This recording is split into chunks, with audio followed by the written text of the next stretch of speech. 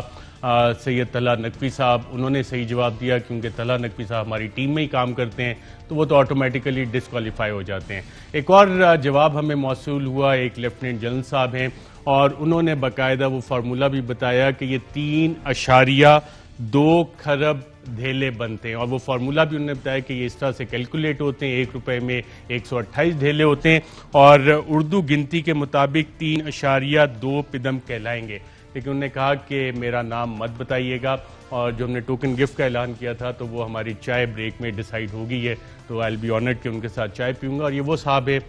جن کی اگر کبھی ہم آپ کو داستان سنائیں تو ملک کے لیے انہوں نے بہت بڑی قربانی بھی ایک دی ہوئی ہے۔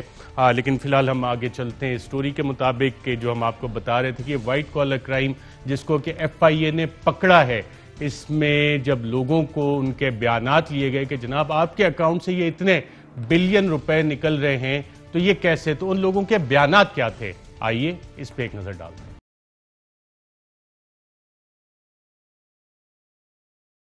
کہتے ہیں وائٹ کالر کرائم کا سراغ لگانا مشکل ہے کیونکہ وائٹ کالر کرمنل پڑھا لکھا ہوتا ہے، واردات